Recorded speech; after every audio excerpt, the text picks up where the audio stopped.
Some bosses bury you in write-ups, some in meetings. Mine rented a professional fighter, and he put it on the company card. And our volunteer for every demonstration. Merschau, time somebody to logistics, a lesson in pressure. Dalton Price's voice bounced off the warehouse rafters like it owned them. 200 people stood on the concrete floor between the pallet racks. Safety glasses pushed up on foreheads. Coffee going cold in company-branded mugs. He pointed straight at me across 40 feet of open floor, grinning like a game show host who already knew the answer he wanted. The front row laughed. They always laughed at Dalton's jokes. Laughing at Dalton's jokes was part of their job description, even if nobody wrote it down anywhere official. I did not laugh. I stood there in my work polo with my badge, lanyard clipped exactly 1 hand width from my belt. The way I've clipped it every single morning for 6 years. And I watched a man named Eddie Gallagher size me up from the edge of a set of blue gym mats that had been rolled out over the forklift lane since 5 that morning. He had cauliflower ears and a flat, patient stare, the kind you only get from a decade of watching people's shoulders instead of their faces. He was good. He was reading me, the way you read a stranger before a bar fight. Where's the weight sitting? Where's the tension? Where does he flinch first? Somebody near the front dropped a clipboard on purpose just to make noise. Somebody else whispered something to the guy next to him and got a snort back. 200 people, and every single one of them thought they were about to watch a warehouse manager get folded in half for their entertainment. I stepped over a loose pallet strap on my way to the mats, didn't look down. Foot came up, cleared it, came down soft, weight already shifting to the next step. Eyes already past it and scanning the room. Exits, distances. Who was filming? Who wasn't? Who was standing closest to the fire door? I saw Gallagher's stare catch on that half second like a hook snagging cloth. Warehouse managers don't move their feet like that. He didn't say it out loud. But I've spent 12 years reading that exact look on men's faces, in rooms a lot darker than this one, and I knew precisely what it meant. He couldn't finish the thought yet. He would. Give him time and enough grip fights, and a professional like that finishes every thought he starts. Somewhere behind that unfinished thought, a hidden clock started running. For him, for Dalton, for all 200 people standing on that floor who thought they already knew how this story ended. Nobody in that building understood it yet. But by the time this seminar was finished, the only man left holding the wrong version of events was the one who'd paid for the whole thing out of the training budget. But before we continue, subscribe now and tell us in the comments where you are watching from and what time you saw this video. Tonight's story is one you will never forget. 12 years. One line, because that's all the line deserves in a place like this. Naval Special Warfare Development Group. Nobody at Price Freight Solutions had ever heard those words out of my mouth, and nobody ever would. Because the trident doesn't belong on a break room wall next to the forklift certification poster.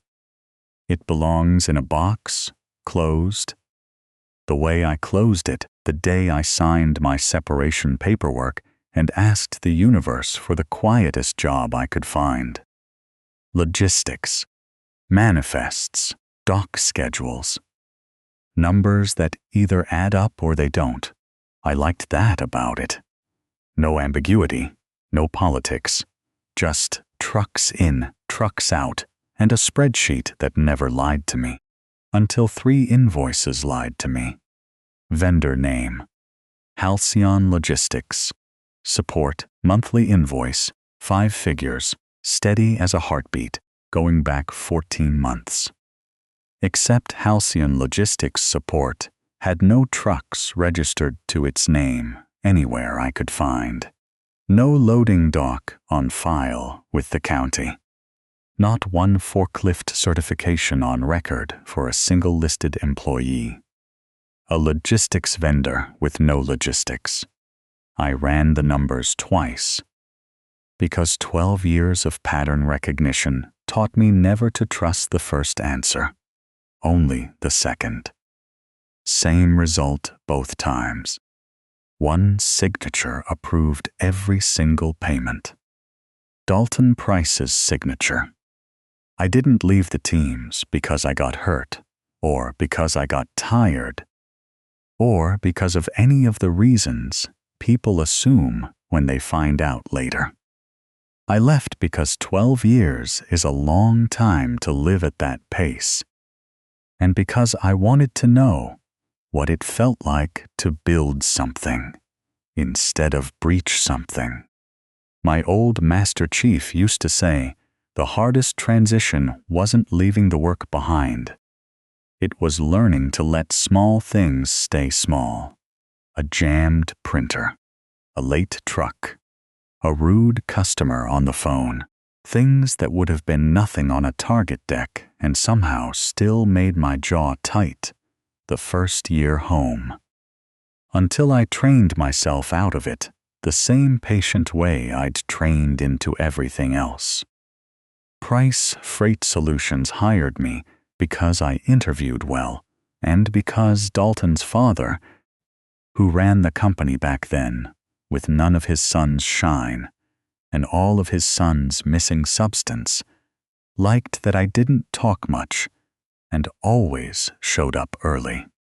I liked the work because it was honest in a way people rarely are. A manifest either matches the truck or it doesn't. A dock schedule either holds or it slips. 6 years of that, and I built a life around the predictability of it. Small apartment, same coffee order. Badge, lanyard clipped 1 hand width from my belt every single morning.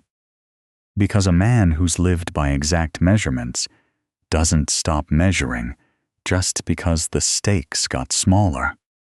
Then Halcyon Logistics support showed up on the books, and the numbers stopped matching, and 12 years of training told me exactly what that meant, even before I ran it twice, to be sure.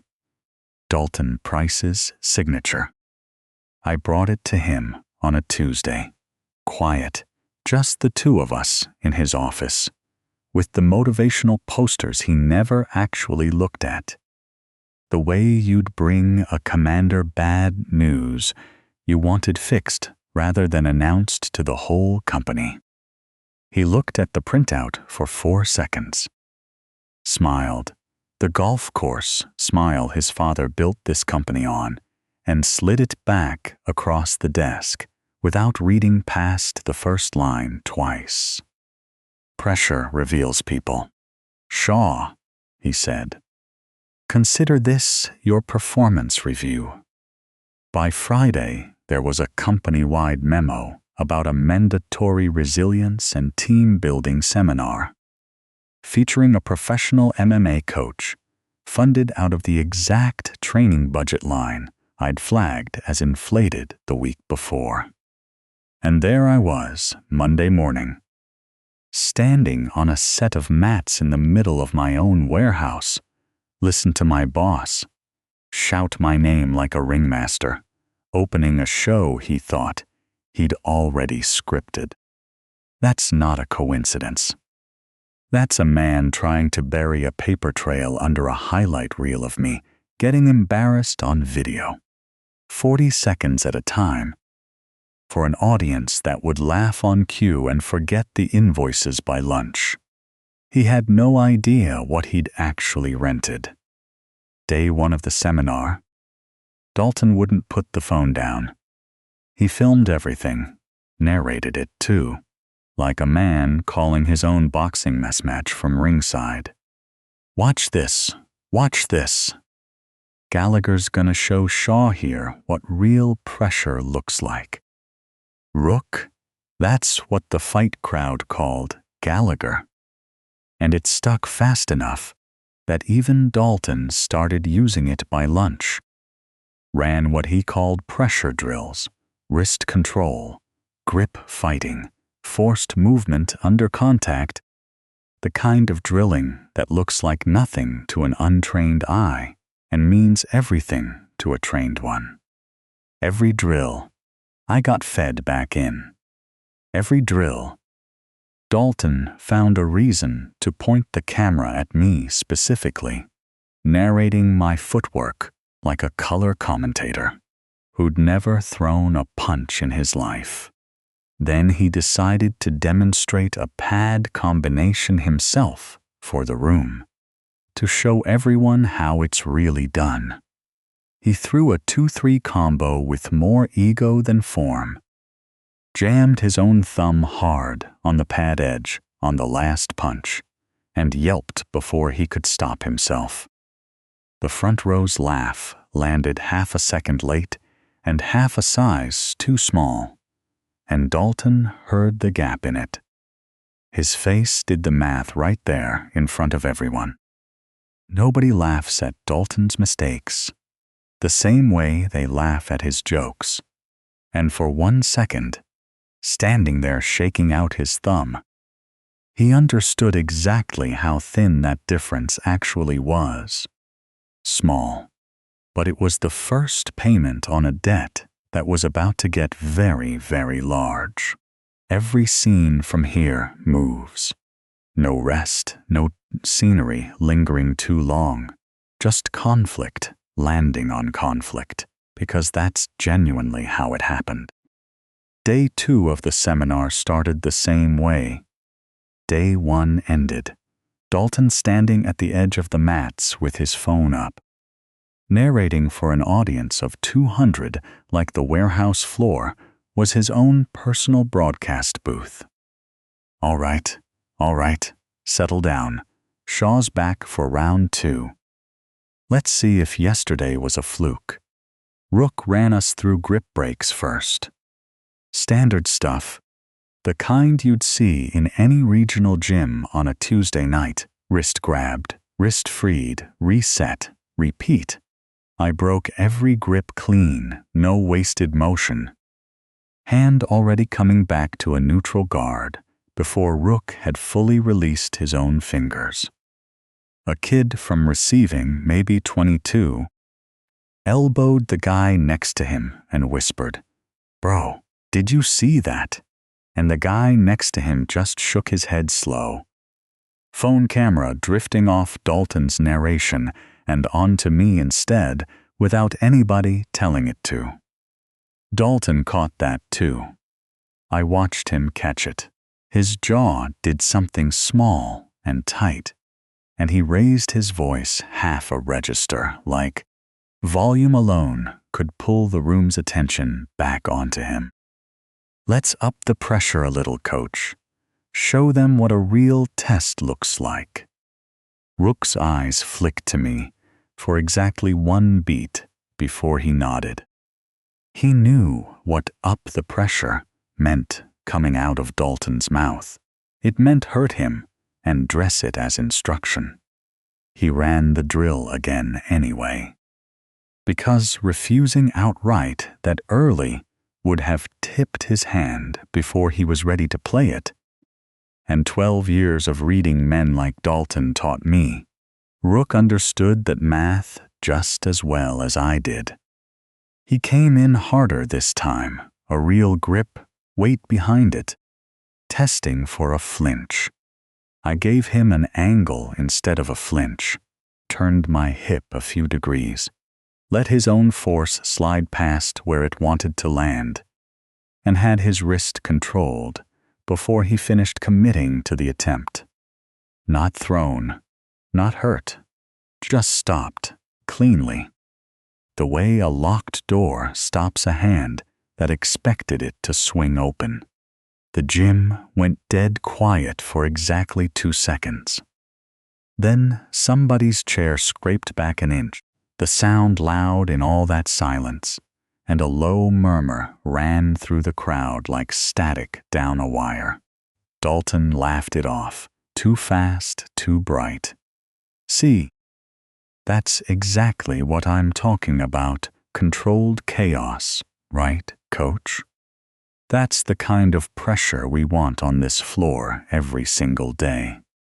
Rook didn't answer him. He was already resetting the drill, jaw tight, eyes doing quiet arithmetic on numbers only he could see yet. The drills kept coming all week, and I kept absorbing them without ever getting caught clean.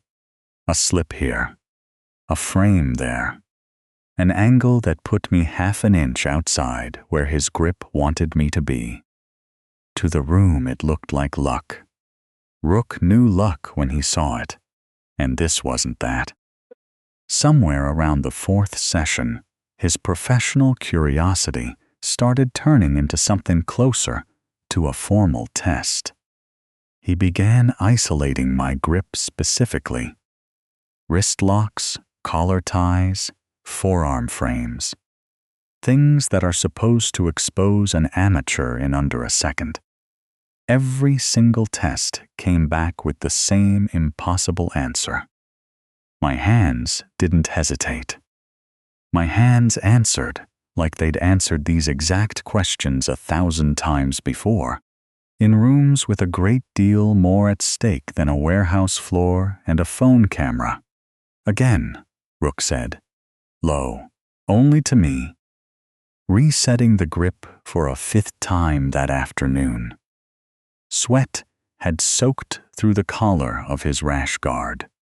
Mine hadn't moved past a light shine on my forehead.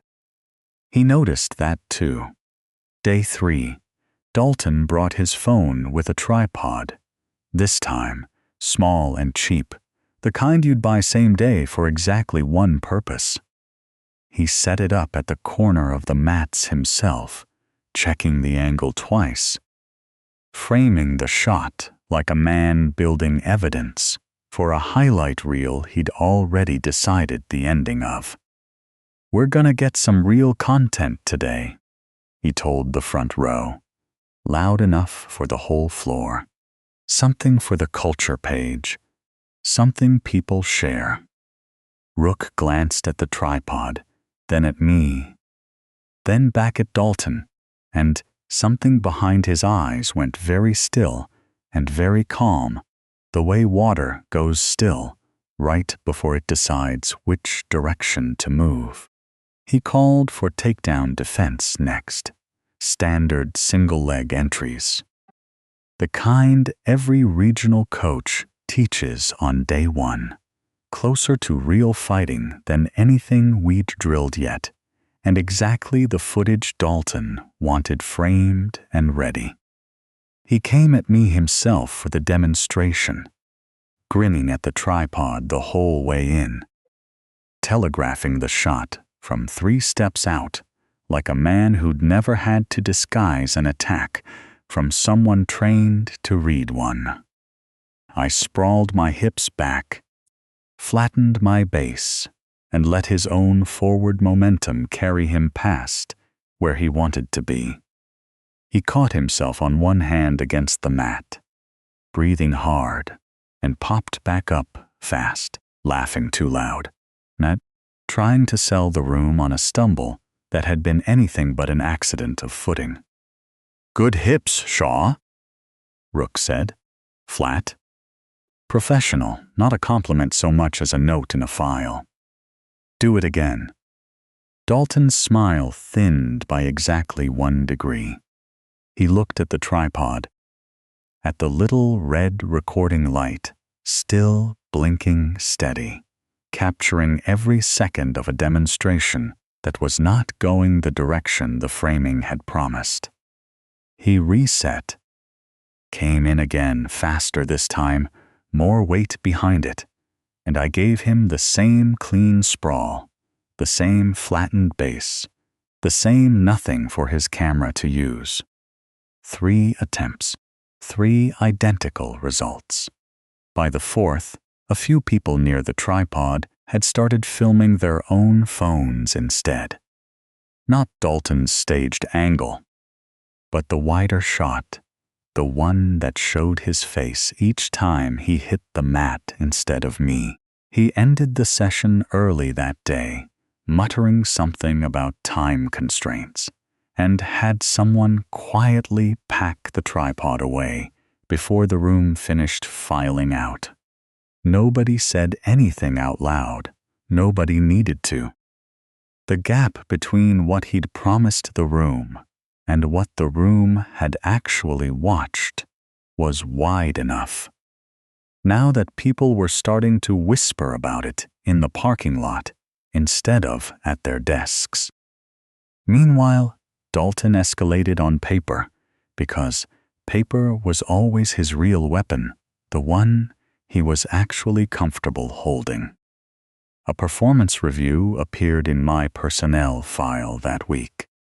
Fabricated, dated to make it look older than it actually was, citing attitude issues and resistance to team culture. I hadn't seen a draft. I hadn't signed anything. It just appeared in the file. The way rot appears in a wall you thought was solid until you leaned on it. That same week, 2 floors up in accounting, behind a door that never quite closed all the way, Naomi Fenn opened a spreadsheet she'd saved under the most boring file name she could think of. Q3 Reconciliation Notes A4. Nothing to draw an eye, and found a 4th Halcyon Logistics support invoice. Same pattern, same missing trucks, same signature at the bottom, the same confident loop on the D that Dalton used on everything from expense reports to birthday cards. She didn't tell me right away. She just kept saving and kept quiet and kept the file name boring. I found the fabricated review in my file on a Thursday, pulled up on the HR portal by accident while I was checking my accrued time off. Attitude issues, resistance to team culture, failure to demonstrate collaborative spirit during the resilience seminar. That last line dated 2 days after a session I'd spent absorbing takedown attempts without ever once raising my voice or my hands first. I walked it straight to Dalton's office, printout in hand, the same way I'd walked in the invoices 3 weeks earlier. "This isn't accurate," I said, setting it on his desk. He didn't even look up from his monitor right away. Everyone's entitled to their perception, Shaw. Nobody drafted this with me. There's no meeting on my calendar that matches this date. Documentation doesn't require your signature to be valid, he said, finally, glancing up, and smiled the way a man smiles when he thinks he's found a clever answer instead of an admission.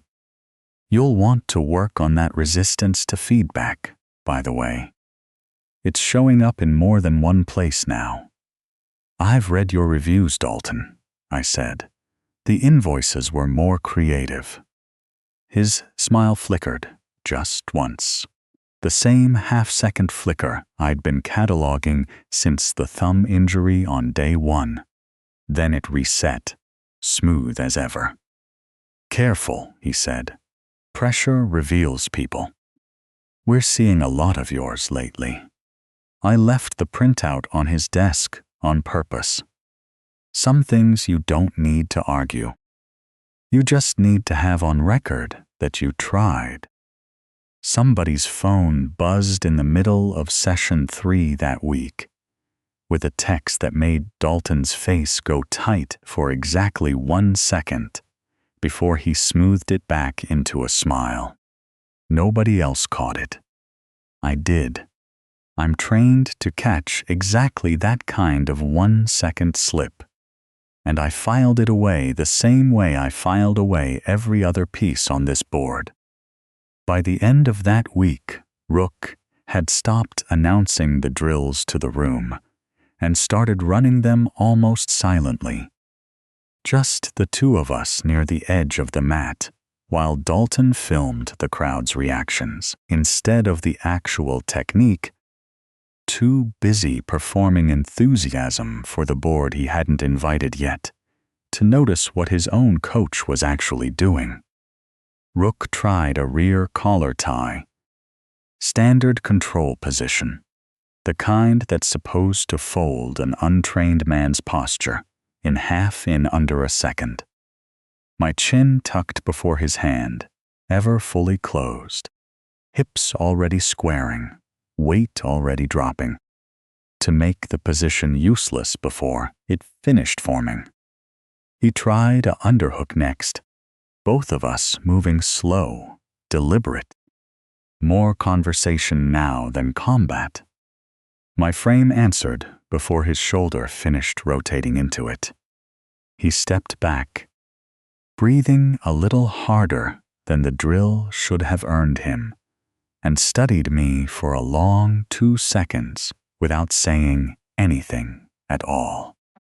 The paper cup of water on the equipment table near his feet had been crushed flat in somebody's fist earlier that morning. Dalton's fist. After he'd missed a easy pad combo in front of the same front row that laughed at everything else he did. And it was still sitting there, crumpled. Nobody bothering to throw it away, a small dumb monument to the ego that had crushed it. "You're not guessing," Rook said, quiet, almost to himself. "Every single one of these, you already know the answer before I finish the question." I didn't answer him. 12 years teaches you that silence is its own kind of answer, and sometimes the only safe one. Between drills, mats folded for a water break, cheap pre-workout powder, still hanging in the air, along with somebody's overdone cologne. Rook found 4 seconds where the phones weren't up. He broke a grip sequence off mid-demonstration, looked down at how my hand had answered it, and asked me 4 words. Low enough that no camera on that floor could have caught them. "Where did you serve?" I gave him nothing. A flat, unit-neutral stare, the kind that answers a question by refusing to answer it at all. He nodded once, slow. Like a man filing a fact away in a drawer he wasn't ready to open in front of an audience yet. Then, to the room, casual as weather talk, stretching out his shoulder like the comment meant nothing. He mentioned that his brother had served. Teams? East Coast. 9 years, home 2 now. The sentence wasn't for the room, it was for me.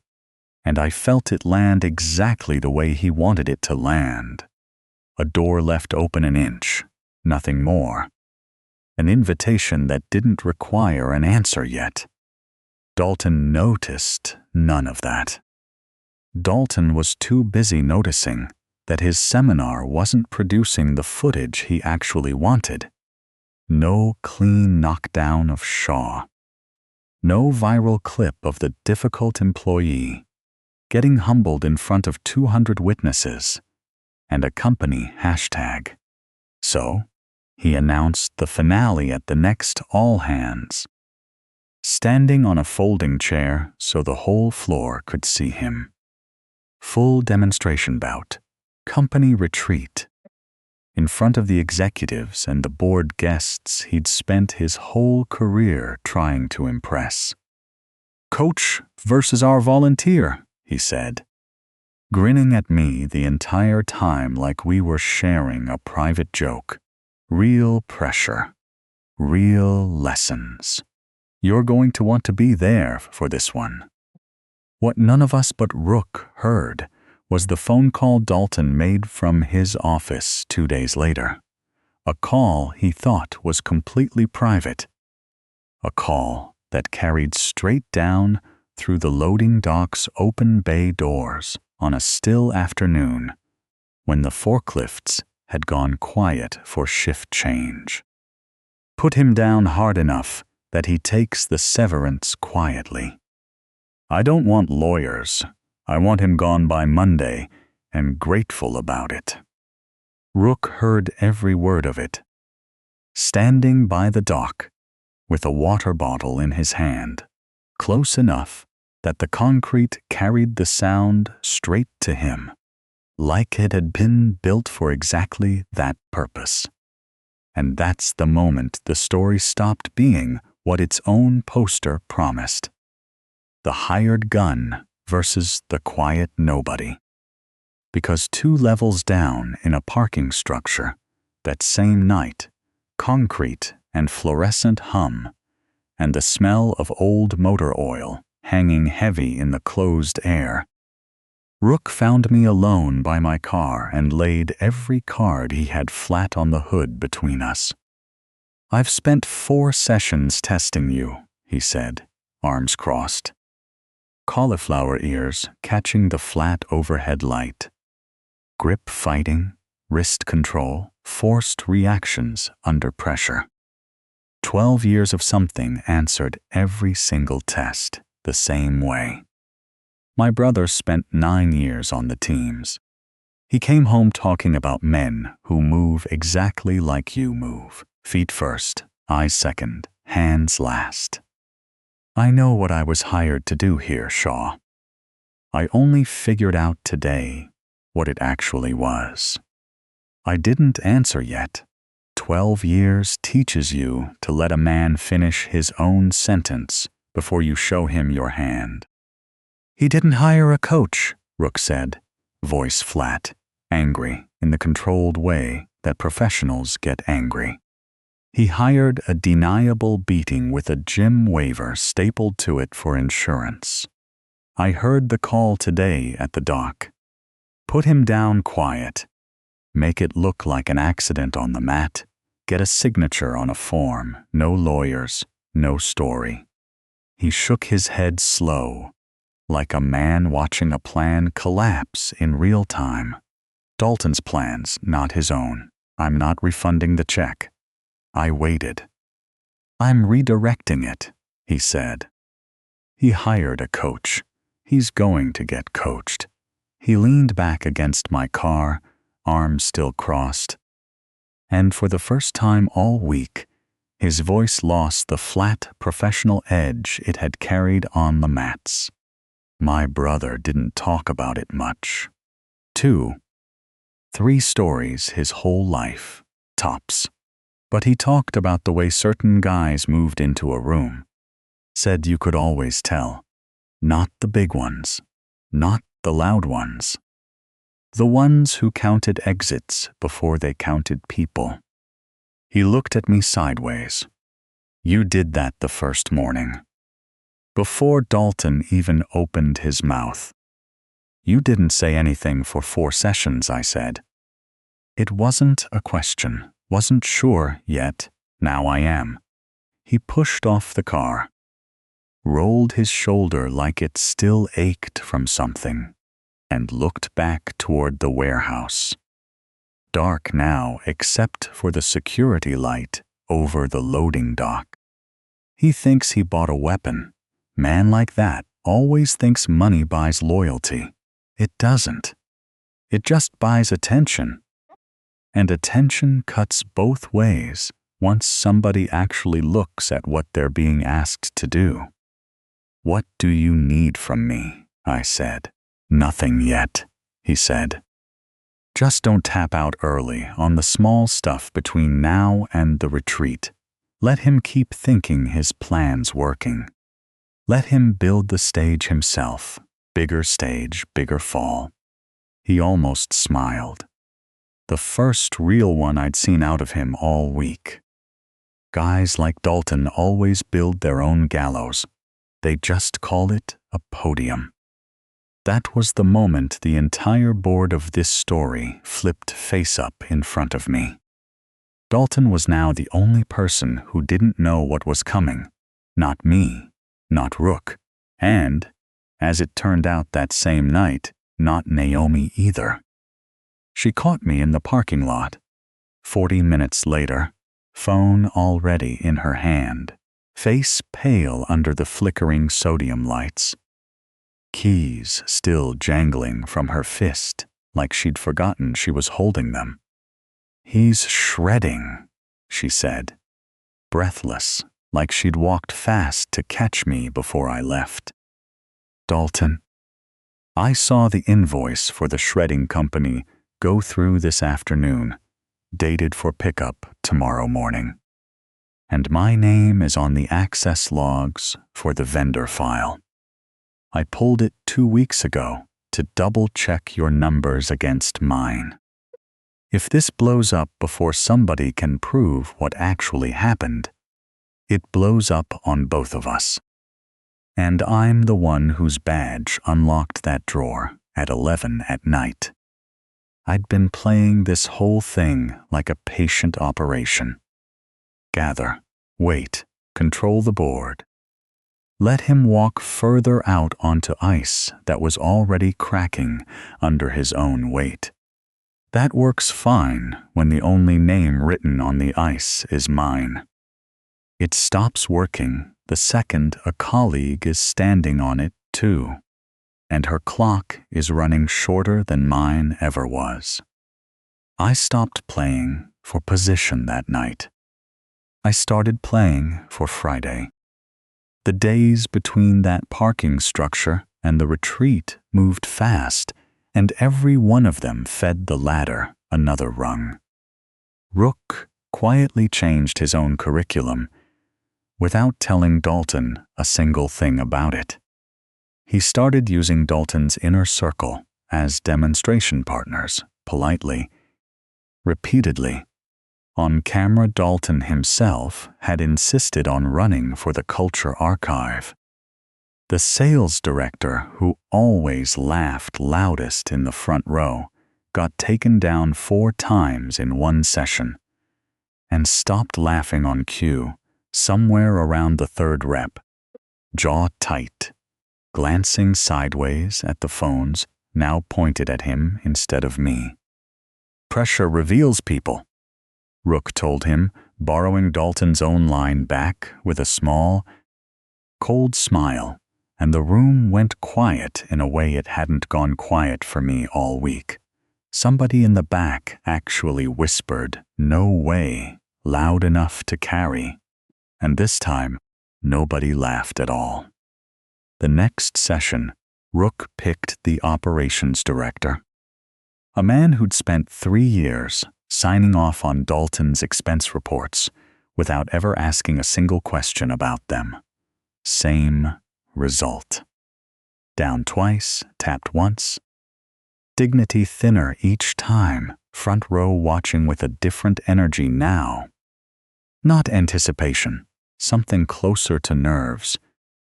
The kind of quiet that spreads through a room when people start realizing the joke might eventually land on them personally.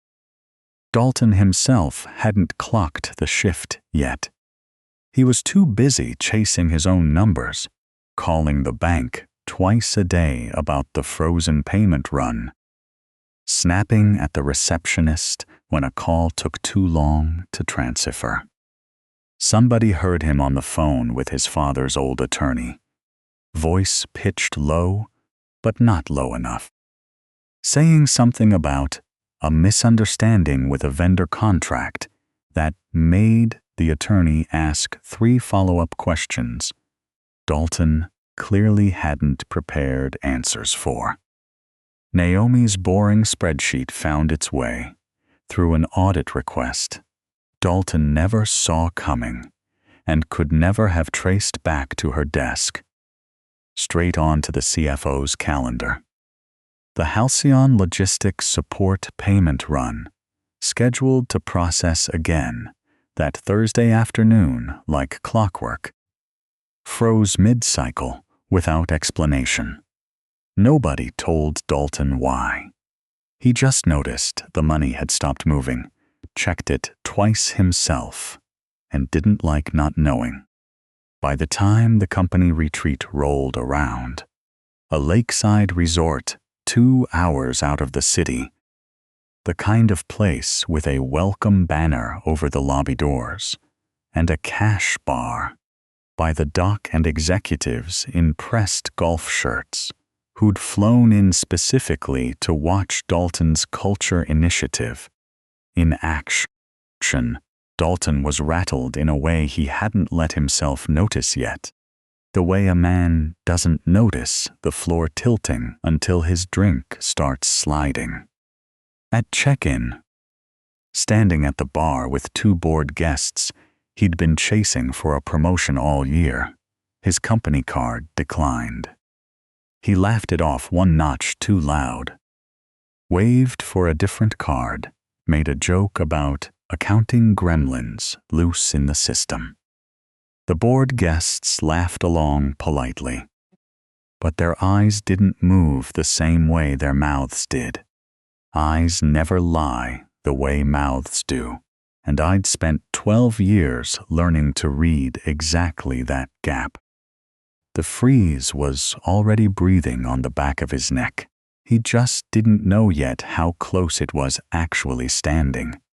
Friday night, the welcome dinner. Dalton worked the room like he always did. Golf grip handshake. Loud laugh at his own jokes, half a second before anyone else laughed. A hand on every bored guest's shoulder like ownership instead of greeting. I watched him from a corner table with Naomi, both of us quiet, both of us doing the math on how many hours were left before Saturday afternoon. "You're not nervous," she said. It wasn't quite a question. "I've done harder things in worse rooms," I said, and left it at that, because that particular sentence was as close to the truth as I was ever going to hand anyone at Price Freight Solutions. She nodded slowly, turning her wine glass by the stem without drinking from it. "The audit committee chair is here tonight. Flew in this morning." I recognized her from the vendor files approval chain. She signed off on the original contractor onboarding policy 6 years ago, before Dalton's father retired. She glanced across the room to where the woman in question stood near the bar, quiet, watchful, the kind of person who says little and remembers everything. If this goes the way we think it's going to go tomorrow, she's the one who's going to matter most in that room. Rook found us both an hour later, plate untouched, posture relaxed in the specific way of a man who has already finished the hard part of his own decision and is just waiting for the calendar to catch up. "Tomorrow at 2, he said, low, just to us. "Lawn in front of everyone," he told me himself this morning. "He wants it bigger than the warehouse version." His words. A small, humorless smile. "He's building his own stage. I told you he would." Saturday afternoon, the resort lawn. Sun flat and bright off the lake behind the mats. Demonstration mats laid out on the cut grass, in front of a wide semicircle of resort chairs. Executives and board guests settled in with drinks already sweating rings onto the arm. Rests, phones out before anything even happened. Because everyone at that retreat had heard whispers. This was going to be the moment worth remembering. Dalton stood at the edge of the mats with a wireless microphone in his hand, like he'd been waiting his entire career for this exact stage to be built for him. Time for that lesson in pressure, Emma. Shall. Same words, near enough to make the hair stand up on my arms. Same grin. Wider now. Fed by an audience with real money in the room instead of just clocked-in employees. Bigger crowd, better drinks. A live microphone this time instead of a warehouse floor's bare concrete acoustics. And every phone in that semicircle pointed at the mats like it was the only screen left in the world. He'd been promising himself this exact moment since the day I walked into his office with 3 invoices, and now here it was, doubled. Out on the grass instead of concrete, in front of the exact people whose respect he'd spent his life chasing and never quite earning. He nodded at Rook, grinning at the bored guests like a man delivering the punchline of a joke only he was in on. Finale, he said into the mic. Coach versus our volunteer. Real pressure, real lessons, ladies and gentlemen. This is what culture looks like at Price Freight. A junior board member near the front leaned toward the woman next to her and murmured something behind her hand. A resort waiter froze mid-step with a tray of drinks, sensing the air change before he understood why. Somewhere behind me, a phone's shutter sound clicked twice in quick succession. Somebody already framing the shot they thought they were about to get. I stepped onto the mat across from Rook the way I'd stepped onto it a dozen times that month. Weight even, hands loose, nothing in my face for the cameras to read. Dalton's grin widened. He thought he was watching the closing scene of a story he'd written himself. Rook didn't step onto the mat. He stepped off it.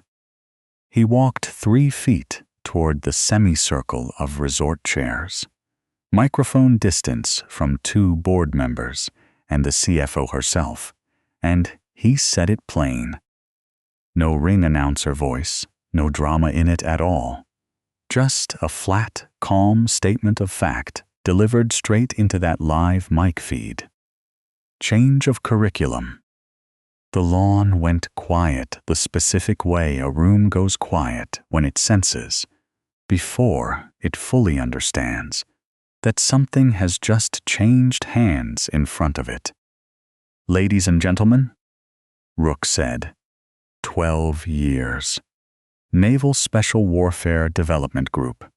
He turned and looked at me, standing calm at the edge of the mat, pulse sitting somewhere down around resting, hands loose at my sides.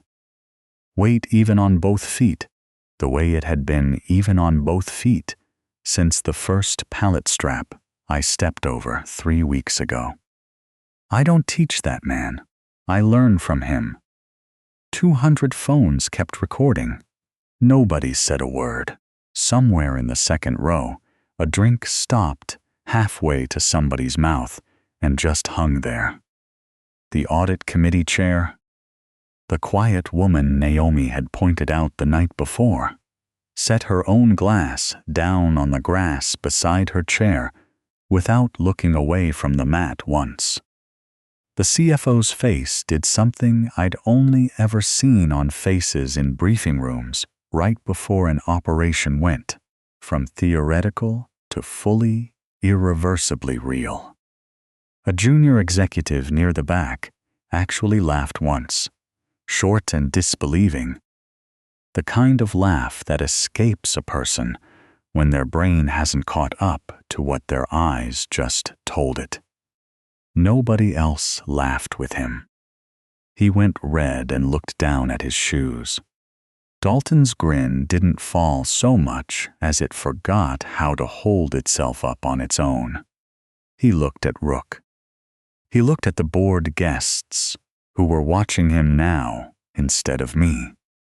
He looked down at the microphone still live in his own hand, broadcasting his own stunned silence back at him through the resort's outdoor sound system, feeding back once with a thin electronic whine that made 2 people in the front row flinch. And then he did the only thing left in his skill set.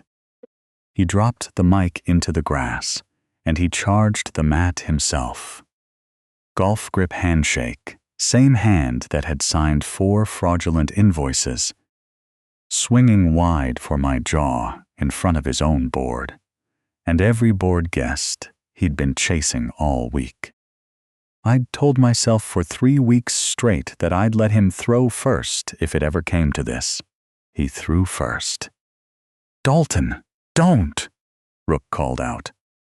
One word of warning, flat and useless against a man already committed to his own swing. Dalton didn't hear it, or didn't care to. One redirect. Turn the shoulder off the line. Take the punch off its path before it ever reaches its target. Weight already dropping low into the space he'd just vacated with his own momentum. His fist passed a few inches wide of my jaw, close enough to feel the air move, and his whole body kept traveling forward on its own borrowed speed, nothing left to catch it. One balance break, a foot placed exactly where his weight wanted to travel next, his own forward force, doing the rest of the work for me, without me needing to add a single ounce of my own. His center of gravity crossed past the edge of his own base, and gravity did the part I didn't have to. He was sitting down hard on his own seminar mat before the swing had even finished traveling its full arc, both hands slapping the grass on either side of him to catch a fall that had already happened. I had his wrist controlled at a clean, simple angle before he'd finished landing, elbow bent so soft, no strain in my grip, beyond exactly what the joint needed to stay perfectly still. Not a lock built to hurt, a lock built to hold. Unhurt, finished, the entire exchange shorter than his own backswing had been, over before most of the phones in that semicircle had finished registering that anything had happened at all. Somewhere in the chairs, a woman's hand went to her mouth. A man 2 seats down from the CFO actually stood halfway out of his chair before catching himself and sitting back down slowly. Like his legs had made the decision before his brain had caught up. The resort waiter finally set his tray down on the nearest table. Drinks forgotten, phone already up, no blood. No injury. Just a man sitting on the grass mat he'd rented and paid for out of the training budget, in front of the exact people he'd spent his career trying to impress. Wrist held light and easy in a grip that could have done a great deal more, and chose to do exactly enough. I let go the instant the tension in his wrist told me he wasn't fighting anymore. Then I looked down at him, and I said the only line the moment actually needed. A lesson in pressure. As requested. Invoice to follow. That's when the mirror finished itself, item by item. Exactly the way 12 years of patience had quietly planned it to. Naomi walked the aisle between the resort chairs with a folder held flat in both hands, calm as a woman delivering a routine quarterly report instead of a company's undoing, and set it down in front of the CFO. 4 invoices. A vendor with no trucks, no dock, no forklift certifications anywhere on record. Access logs proving exactly when the file had been pulled and by whom and why. A note on the shredding company's invoice, dated 2 days prior, scheduled for pickup that very morning. The CFO opened the folder in front of the whole semicircle and didn't close it again until she'd read every single page in silence. The lake lapping quietly, somewhere behind, all of it like the world hadn't noticed yet what had just happened on the grass. The vendor payment run was frozen Thursday. Pending review, she said, loud enough for the whole lawn to hear, not asking permission from anyone standing near her. As of this moment, that review is a forensic audit, effective immediately. The head of HR, standing near the bar, with a copy of my personnel file she'd brought along for entirely different reasons that weekend, pulled the fabricated performance review from her own folder and read the date out loud next to the date, printed on the third halcyon invoice. They were 3 days apart. Her face did the math in real time in front of the board guests. The way faces do when a story that made perfect sense a minute ago stops making any sense at all. The audit committee chair stood up from her chair, walked to the CFO's side, and read the shredding company invoice, date out loud a second time herself, slower, like she wanted every board guest on that lawn to hear it twice and remember it clearly. Scheduled pickup tomorrow, 8 a.m., she said. 12 hours from now. She looked at Dalton, still seated on the mat, wrist loose now that I'd released it, and she didn't raise her voice at all. That's not a coincidence, Mr. Price. That's a man destroying evidence he knew was coming for him. Resort security walked Dalton off his own retreat inside 20 minutes. Wrist still a little stiff. Board letter promised for Monday morning. Suspension effective immediately pending the full audit. Clawback proceedings already being drafted by a lawyer who'd flown in for a golf weekend and was now working through lunch at a poolside table instead. He tried one last line on his way past me, something about, "You'll regret this, Shaw," and it came out thin and small. Nothing like the voice that had shouted my name across a warehouse floor. 3 weeks earlier, I didn't answer him. Some men don't deserve the dignity of a response. And I'd already given him the only line the moment required. The sales director, who'd laughed loudest in every front row all week, the one Rook had taken down 4 separate times that month, suddenly found his phone extremely interesting and did not look up once. Not even when Dalton called his name on the way out, looking for one last ally in the crowd. Nobody answered him. Not one person on that lawn. That's the whole ladder, paid off, every single rung. I want to say something plain to whoever is listening to this at the end of a long shift, because I know a few of you are sitting on the same kind of receipts I was sitting on. Document everything. The way you document anything that might get taken from you later. Protect the Naomi standing next to you at work.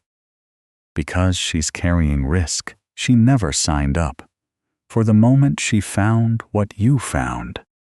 And remember that patience is a virtue right up until somebody else starts paying the price for yours. The interim CEO reinstated the full audit trail by the following Wednesday. and made sure every vendor payment ran through 2 signatures from then on, not one. The board's forensic audit confirmed what the folder had already shown in plain black and white. 14 months of payments to a vendor that had never moved a single pallet, never touched a single dock, never existed anywhere outside a bank account. Dalton controlled personally. Clawback proceedings started that same week. The fabricated performance review was pulled from my file entirely, and HR sent a written correction. Dated, signed on the record, the exact opposite of how it had arrived. Naomi got the controller title she'd earned 3 separate times over and never once asked for out loud. When the CFO offered it to her formally, she just nodded once and asked whether the new signature policy would apply retroactively to the last 2 years of vendor files. That's Naomi. Even winning looks like due diligence to her. Rook's Gym picked up the company's wellness contract on merit, not favor. 3 separate department heads requesting him by name after the retreat. And I heard he still runs pressure drills there. Just an honest version of them now. No hidden instructions whispered from anyone's office. No tripod set up for footage that was never meant to be fair. The front row that laughed loudest all seminar long got quiet for a long time after that weekend. A couple of them transferred departments within the month. Nobody made them. They just didn't want to be standing that close to what Dalton's name had become. I went back to my dock on Monday. Lanyard clipped 1 hand width from my belt. Same as always, same as every morning before this one, and every morning after it. Spent the morning showing a new hire how to read a manifest, which numbers to trust, which ones to check twice, which ones you run a second time, no matter how confident the first answer looked. Nobody asked me to give a speech about any of it. I didn't want to give one. Quiet is the job. Quiet was always the job. I think about that pallet strap sometimes, the loose one I stepped over the first morning, without looking down at it. Small thing. Nobody in that warehouse noticed it. But one man, and that one man spent the next 3 weeks trying to figure out why it bothered him so much. Sometimes the whole story turns on something that small. A footstep, a grip that answers too fast, a spreadsheet with a boring file name. You don't need the big moment to give yourself away. You just need somebody paying close enough attention to notice, and the good sense, when they do notice, to decide what side of the mat they want to stand on. A man who hides his strength doesn't need to announce it. He just needs someone, eventually, to try him. Here's the question I'll leave you with tonight. Rook took Dalton's money, knowing exactly what the job really was, and only flipped it once he understood the whole picture in front of him. Some of you will call that a principled double cross. The smartest move a man in his position could have made. Others will say he should have torn up that check and walked the second he understood what he was really being paid to do, before it ever got to the mats.